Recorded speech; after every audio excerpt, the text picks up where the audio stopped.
work has taught me anything, it's you have to strike while the iron is hot. Blacksmithing tips aside, I just recently posted a video where I talked about some of my favorite things, and I've been doing a little bit of organizing around here, and it reminded me of something that I wanted to talk to you guys about for a while. So, in front of me I have some baseball cards, and I'm sure some of you are like, oh my goodness, I knew it. This is the guy that would be into baseball cards. And first of all, congrats on being correct. But secondly, hey, is it really that obvious? Anyway, as you guys can imagine, these are no ordinary baseball cards. In fact, let me do a quick head count. I have 1, 2, 3, 4, 5, 6 of them in front of me. And let me show you one of them. They look like this in the packaging. So this comes from a baseball card project called Topps Project 70, and it's a little bit self-explanatory, but they were celebrating 70 years of Topps baseball cards, and the thing that really makes these cards special is Topps teamed up with a bunch of different artists and made some really, really unique cards, which I'd like to show you some of my favorites right now. One of the sounds that I think this packaging really lends itself to is some finger tracing, which I believe is a very, very underrated sound. Especially when, in this case, the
I'm sure some of you guys may know about the YouTube channel Baseball Bits. So good. If you don't and you're looking for that like top tier baseball content, highly recommended from me. So other than that, you have kind of when Eric Gagne was in his prime, and I wonder if we can get some good plastic sound. You know, I don't really do a lot of nail tapping on this channel, but I think that sounds really good. As long as it doesn't get like too intense, I think it should be fine. So Eric Gagne, at this point in his career, was just next level, and kind of set the standard for the baseball closers that we would come to know today. So kind of the specialty guys out of the bullpen. So there's some information on the back. So this comes from the 1972 Topps baseball card design, and it has a little bit more information about the artist on the back. So this is from Don Crawley, known professionally as Don C., who is an American streetwear designer from Chicago. In 2009, he co-founded with fashion designer Virgil Abloh, conceptual retail chain RSVP Gallery. Don founded the luxury sports apparel brand Just Don in 2011 and has since collaborated with Jordan, Nike, Levi's, and American Express. So very, very cool. And there is really an abundance of the artists that they, that Topps collaborated with. They have a bunch of different specialties, and I really love the variety.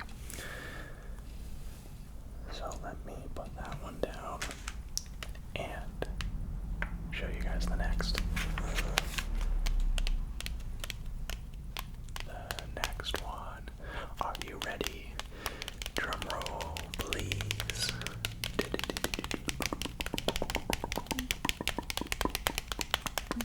Okay, I'm too excited. Let's do the same. Oh, I know which one this is. Guys, this is one of my favorites. Let me get this one out of the bag as well. I don't want to spoil the reveal. Okay, first, I'll show you up close. So this is a card for Fernando Tatis Jr. Really, really electric player, and the design itself, I really love kind of the convergence of pop culture with baseball. Really, really into that. So that's the front. That is the back. Ooh, the lighting is a little bit harsh reflecting on the surface, but this is based off the 1989 series. And, the 80s cards aren't the greatest, and they're not really favored by many collectors, but when you do really, really cool stuff with it, it looks amazing. So this is by my favorite artist in the entire Topps Project 70 series, Alex Paradis, who had kind of a few other designs like this. I actually have another one. So Alex Paradis is a pop surrealist artist, freelance illustrator, toy designer, and transmedia pioneer. Wow, that is a resume. He creates brightly colored nightmares, or as he calls them, brightmares. Guys, is that a brightly colored nightmare? I think so. Or brightmares if you prefer. Alex has helped design film projects such as Zack Snyder's Sucker Punch. Okay, I'm starting to see this guy's portfolio. And his illustrations have graced album covers for The Used and A$AP Rock. That's really cool. Guys, I'm telling you, the reach of these artists is insane. Like, so much talent went into these. And, that's why it comes in such a special packaging. This series is really one of my favorites in baseball card collecting. I was gonna say in a long time, but probably ever. So let's see, that's 2. Number 3. Are you guys ready? 3. Okay, 3, 2, 1. Let's do it.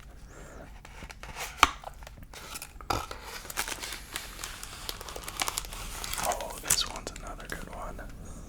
And it's also kind of comic book inspired.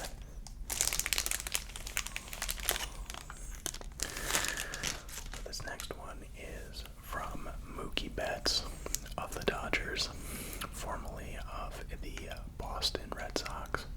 As I'm sure you guys know, really popular players tend to not need any introduction. But it's a take on one of the Spider-Man comic book covers. And I wouldn't say I'm a huge fan of Mookie Betts in particular. I mean, he's super talented and he's a great baseball player, but Spider-Man is my favorite superhero, so that kind of steered me in this direction. So it's, let me see if I can get that to focus up close. So it says Mookie Betts into the Mookieverse. A play on Spider-Man and Into the Spider-Verse. So, I just love this one. I love how these different artists were able to just take the language of pop culture and just bring it together with baseball. And it's not in a tacky way either. If it was done like that, I would not be into it. So the execution has to be good, and they just nailed it. So this one is from, let's see. So guys, let me read the back for you. Founded by Dominic Ciambrone, the Shoe Surgeon is a collective of creatives reinventing the shoe industry. Guys, I told you they have reach. Reinventing the shoe industry through luxe handcrafted designs. The Los Angeles-based brand pushes the boundaries of design and development by making the unique and timeless craft of custom shoemaking. Oh my goodness. I wish I was popular enough to get a little invite from Topps to make something. You know what? I could sit down and make something. Maybe I should just do that. Kind of take it up on my own. But guys, just sounds like this are also something that I really love. Oh my goodness. My stomach is just going crazy right now. Guess I'm getting too excited talking about all this. So, I'll edit that out. It's pretty unpleasant. Okay. Guys. Let me just show you that again. It's so good. So good. And, the back is also pretty standardized. It follows kind of a layout. Would help if it wasn't focused. So it follows that kind of layout. It doesn't give, the traditional player stats and info like a regular card would. I mean, again, these aren't regular cards. And when I turn it to the side, you can, I don't think I really mentioned or did a good job of mentioning that. But it is really a very thick card.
Johnson. It is based on the Duck Hunt cover, and some of you that know baseball already probably know the incident that it refers to. Let me get it out of the bag. So it is based on the Duck Hunter cover for NES. Did I say Duck Hunter? I meant Duck Hunt. So that's what it looks like. It's really a spoof of that. Or not a spoof, but there's a better word that escapes me at the moment, but it's a play on it. And if you guys don't know what that's referencing, basically Randy Johnson was on the mound and he was winding up to throw a pitch, and he threw the ball, and unfortunately there was a bird that flew right in front of the batter and just right in the direct line of the baseball, and got hit, and it was just like an explosion of feathers like this, and the bird just like came out of nowhere. It was crazy. So let me also read you the description on the back. This is from the 1986 design. So this is from Jonas Never. Ooh, is that his real name? Maybe not. I guess we'll find out.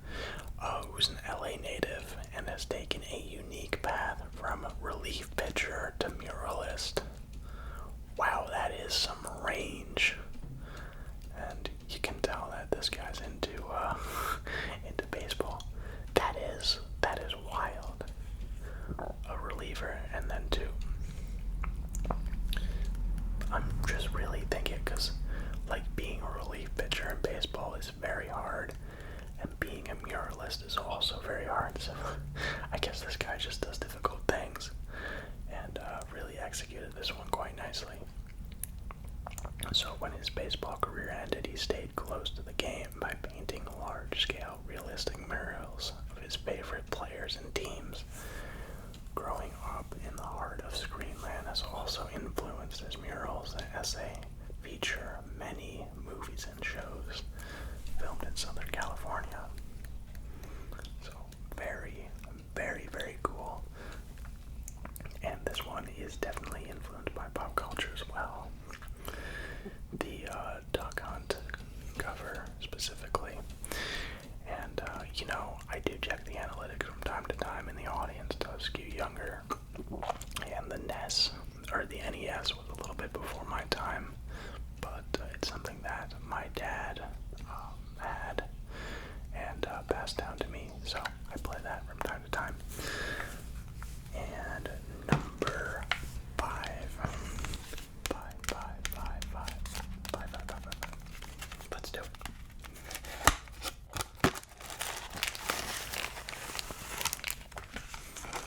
Okay. So this one is one of the more popular players in the game these days. Bryce Harper. I'm not a huge Bryce Harper fan, to be honest with you guys, but something about this design just really, really grabbed me.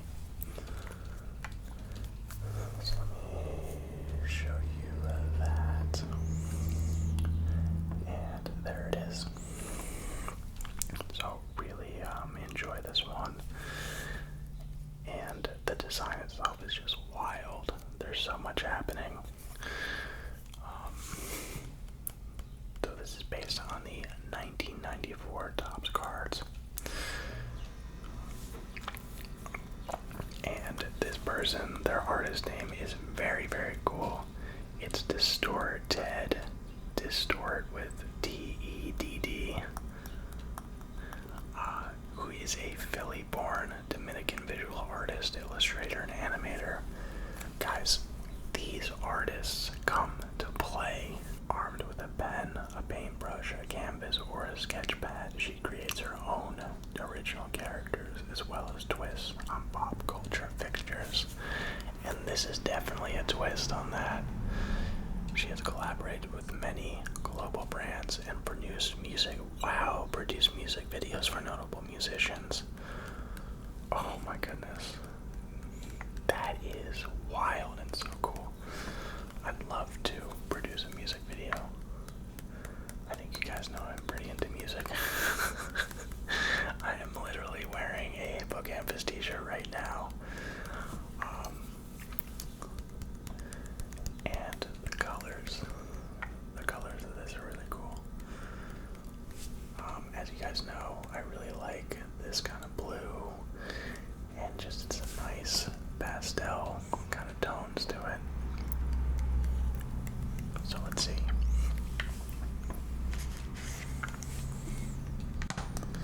Are we really already on the last one? Oh my goodness. That was, I guess I really am just too excited talking about these. So let's savor the last one just a little bit.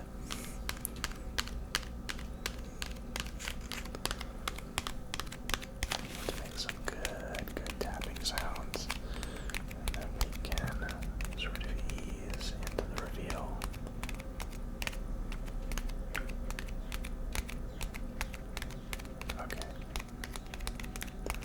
Okay, I'm too excited. Number 6. This is a Bo Jackson card. Bo knows best, as you guys also know.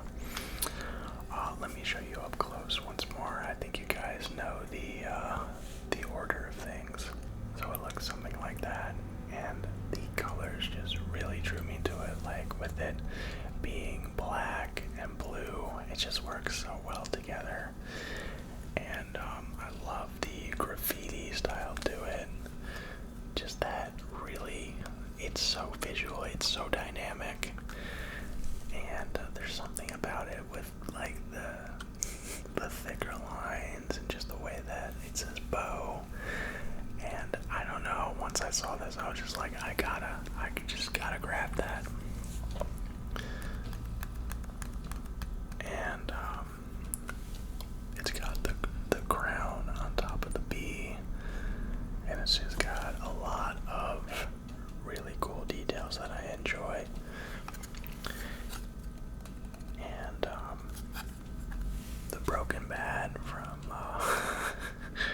that famous, I should explain that for people that don't know, but Bo Jackson was upset and just took his bat and went right over his knee. It just broke. The guy was so strong. It was like, if I did that, I'd break my leg and that would be it. So let me read the back for you guys and give you a little bit more information. So, Brooklyn-born, LA-based artist Gregory Siff is renowned for his blend of pop art and abstract expressionism. I can definitely see that. There's a huge pop art vibe. Okay, now I'm starting to understand why I was drawn to it so much. I love pop art. His work exhibits meaning that is literal yet open to interpretations of nostalgia and childhood. Okay, this guy is like, he is really getting inside me right now. These are all like things that I just love.